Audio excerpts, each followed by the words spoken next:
two-layer chromatography, TLC, is a method used for rapid qualitative analysis, where components in a mixture can be separated and identified. This video is focused on the general method or procedures used in TLC, and for information on the theory, you can check out your lab manual or lab guide. Separation occurs on a thin layer of silica on top of a solid support such as a sheet of glass or a sheet of plastic as seen here, and this is called the TLC plate. The properties of the silica and the properties of a solvent are used to draw the components up the plate. Differences in the properties of the components in the mixture mean that each component will travel up the plate at a different rate, and this causes a separation. The separated components can be identified by comparing how far they travel along the plate relative to reference material, also known as standards. Let's take a closer look. First of all, we need to prepare the TLC plate. Make sure that you handle it only by its edges or use tweezers since we don't want to contaminate the silica gel surface. A ruler is used to draw a line using a pencil about 1 centimeter from the bottom edge of the plate. And draw only a very light line and try not to score the surface of the silica. This line is called the origin. Vertical markers are spaced about 1 centimeter apart along the origin.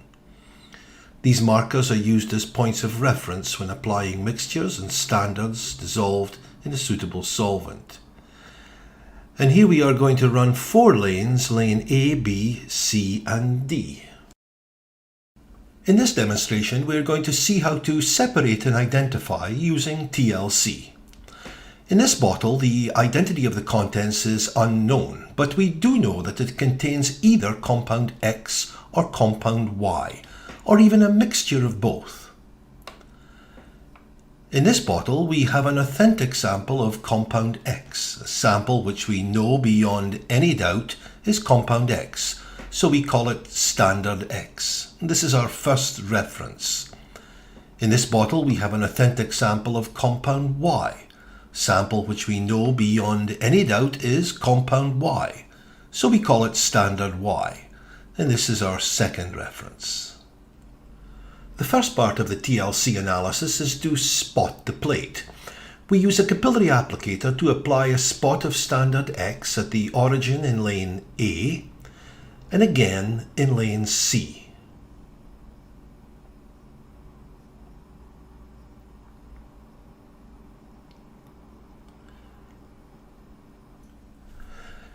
Now in lane B at the origin, we apply a spot of standard Y, and once more at the origin in lane C.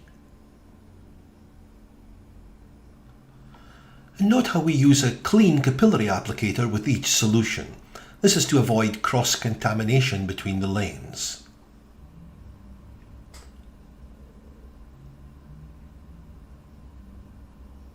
And so with a clean capillary applicator, we apply a spot of the unknown in lane D.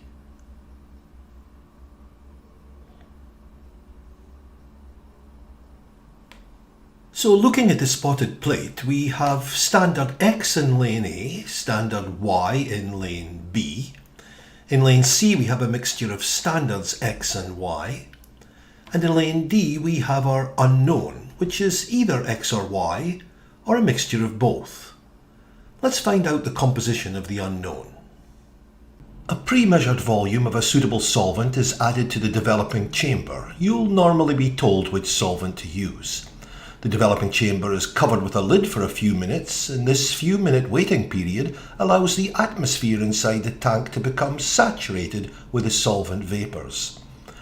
The spotted plate is quickly placed inside the developing tank so that the bottom end is immersed in the solvent pool.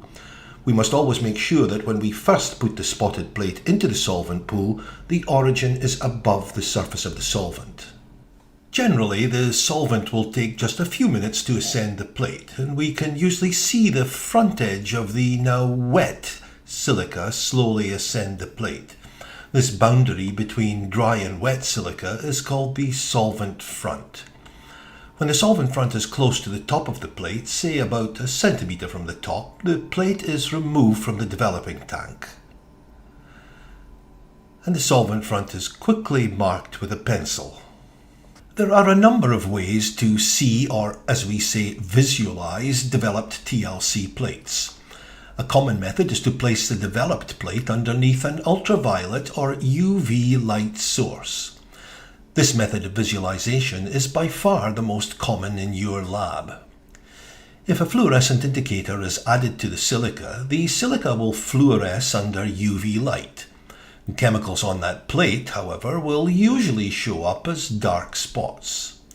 Sometimes, when the chemical on the plate is UV active, the spot will fluoresce a different colour than the silica and be visible in that way. But most compounds will just show up as dark spots against the fluorescent silica background. So while visualizing the plate under UV, we're now able to outline all the spots with a pencil so that we can locate the spots under visible light. And once all the spots are outlined, we can remove the plate from the UV light box. And now that the plate is no longer under UV light, we can see all the spots together with the solvent front. Let's take a closer look at the results. By comparing the results in lanes A and B, we can see that compound Y has travelled further than compound X. Now comparing lane C with lanes A and B, we can conclude that the lower spot is X and the higher spot is Y. This is called indexing the references. Finally, we can now compare the unknown in lane D with the standards or references in lane C. This allows us to identify the unknown.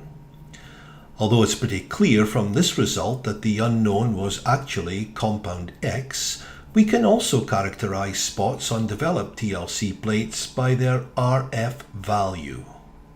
The RF value for any spot is equal to the distance moved by that spot in millimeters divided by the distance moved by the solvent, also in millimeters. Now, using this developed plate as an example, and assuming that RF values for the spots 1 and 2 in lane C have already been determined, let's now obtain the RF for the single spot in lane D. The distance moved by the spot from the origin to its centre is 28.0 millimeters, and the distance moved by the solvent from the origin through the spot to the solvent front is 80.0 millimeters. The RF for this spot is thus calculated to be 0.35. Note that it's customary to report RF values to 2 decimal places. In this example, the RF of 0.35 for the single spot in lane D compares favourably to the RF of standard X in lane C, so we can confirm that the unknown was in fact compound X. Here we see the measurements being made and recorded in the notebook. RF values calculated and also recorded. The closer the RF value of an unknown is to the RF value of a standard, the greater the chance that the unknown is the same as the standard. This is what allows us to identify unknowns in mixtures by comparing RF values of the unknowns with those of standards. It's unlikely that RF values of analytes will exactly match those of the standards to the second decimal place. This is due to a combination of experimental error arising from various factors, including measurement uncertainties and inconsistencies in the TLC plate. Nevertheless, in most cases, it's possible to confirm the presence or absence of a compound by comparing its RF value to that of a reference or standard run alongside it on the same TLC plate. Here we can see that the RF of the spot in lane D is much closer to the RF of compound X than the RF of compound Y, and since we knew that the unknown was one or the other, we can confirm the unknown's identity as being compound X. This completes this video on the TLC method. You can check out more of our instructional videos on our YouTube channel at Capilano U ChemLab, or for a full catalogue of our videos, check out our website at capuchem.ca/labs. Thank you for watching.